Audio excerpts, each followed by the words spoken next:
Assalamualaikum warahmatullahi wabarakatuh.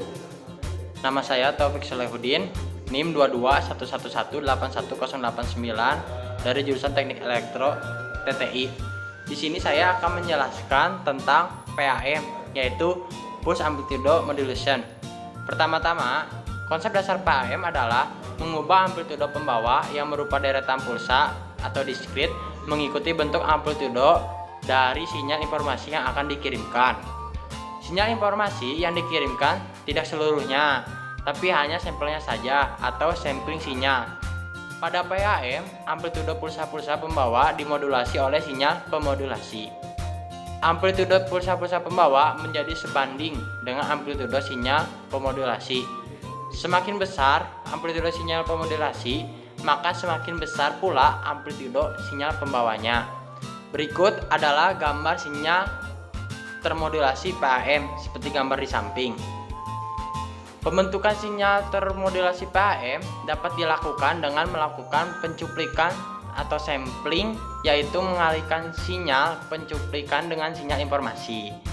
Proses ini akan menghasilkan pulsa pada saat pencuplikan yang sebesarnya sesuai dengan sinyal informasi atau pemodulasi, di mana merubah amplitudo sinyal carrier yang berupa deretan pulsa atau diskrit yang perubahannya mengikuti bentuk amplitudo dari sinyal informasi yang akan dikirimkan ke tempat tujuan, sehingga sinyal informasi yang dikirim tidak seluruhnya, tapi hanya sampelnya saja atau sampling sinyal. Pada proses pemodulasi ini perlu diperhatikan bahwa kandungan informasi pada sinyal pemodulasi tidak boleh berkurang.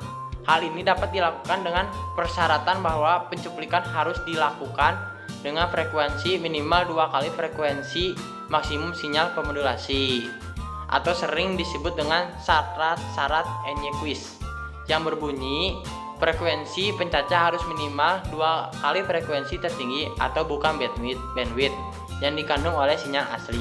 Contoh dari penggunaan PAM adalah pada beberapa di Ethernet. PAM juga adalah bentuk paling mendasar dari analog pulse modulation, di mana amplitudo pulsa periodik atau carrier berubah proporsional mengikuti perubahan sinyal pemodulasi kontinu. PAM juga menggunakan sample and hold untuk menghemat bandwidth karena bandwidth berbanding terbalik dengan lebar pulsa. Ya, berikut adalah gambar metode sampling and hold, ya, di mana pencacahan natural akan menghasilkan cacahan berupa persegi panjang dengan tinggi sesuai dengan amplitudo gelombang dan lebar sesuai dengan periode cacahan sesuai dengan gambar di samping. Namun, perangkat elektronik pencacahan seringkali menggunakan metode sample and hold daripada menggunakan pencacahan ideal atau pencacahan natural. Pencacahan natural dan metode sampling and hold pada natural sampling, jika W adalah bentuk gelombang analog, untuk B hertz sinyal PAM yang memakai natural sampling adalah W sama dengan W dikali S, di mana S adalah sebuah gelombang persegi switching waveform. Spektrum untuk natural sampling adalah relatif lebih mudah diturunkan karena hanya memerlukan menggunakan analog switch yang ada pada CMOS hardware. Spektrum sinyal PAM dengan natural sampling adalah di dalam bentuk spektrum analog gelombang masukan. Bentuk gelombang analog asal bisa didapatkan kembali dari sinyal PAM melalui low pass filter gelombang. Analog tidak dapat kembali tanpa berdampak spektrum overlap yang disebut aliasing. Sinyal analog juga bisa didapat kembali dari sinyal PAM dengan memakai produk detektor. Gambar rangkaian dasar sampling and hold. Rangkaian dasar untuk proses sampling and hold ditunjukkan pada gambar di samping. Rangkaian terdiri dari buffer amplifier, transistor JFET, hold kapasitor, output buffer, serta sample clock atau switch. Saat sampling diberikan dengan frekuensi yang memenuhi syarat Nyquist, switch dalam keadaan on. Sesaat kemudian, switch dikontrol untuk membuka atau off yang periodanya disebut hold. Pada saat periode hold ini, sinyal dengan level tertentu yang tercuplik atau sampled dikuantisasi. Kuantisasi atau pemberian level tergantung dari jumlah pernyataan bit yang digunakan. Nah, misalnya untuk sistem 4 bit setiap sampel, maka jumlah level kuantitasi adalah 24 atau 16 level. Demikian juga untuk sistem 8 bit atau sampel, maka level kuantitasinya adalah 28 atau sebanyak 256 level. Berikut adalah sampling PAM dengan puncak rata. Sampling PAM dengan puncak rata atau flat topic sampling adalah proses di mana pulsa-pulsa dengan lebar terbatas dimodulasi kemudian dihasilkan puncak-puncak yang rata. Maka lebar pulsa harus dibentuk jauh lebih kecil daripada periode sampling, sehingga bentuk gelombang yang disampel berpuncak rata dilewatkan pada sebuah filter low pass akan diperoleh kembali gelombang modulasi tanpa cacat atau distorsi. Ya, selanjutnya ada low pass filter.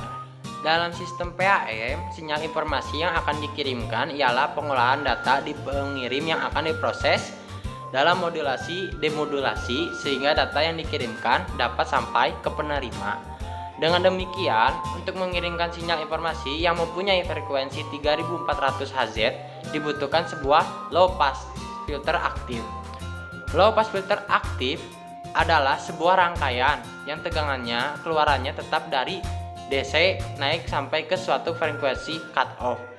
Bersama naiknya frekuensi maka tegangan keluarannya akan diperlemah, di mana jangkauan frekuensi yang diloloskan dikenal sebagai passband.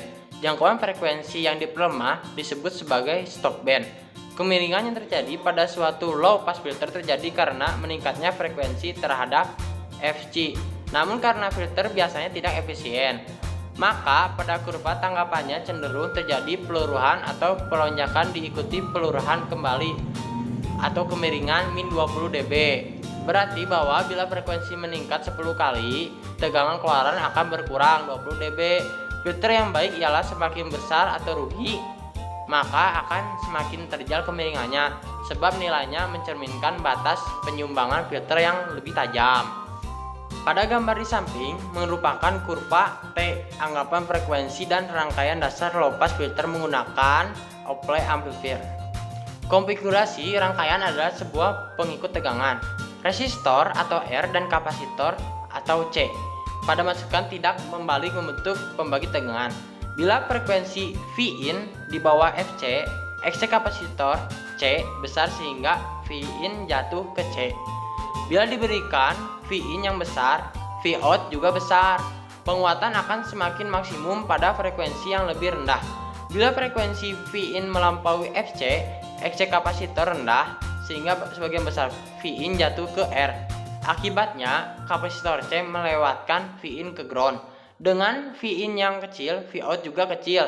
Jadi penguatan tahapan akan di bawah maksimumnya pada frekuensi-frekuensi yang lebih tinggi. Ya, mungkin segitu saja penjelasan dari saya. Mohon maaf bila banyak kesalahan. Wassalamualaikum warahmatullahi wabarakatuh.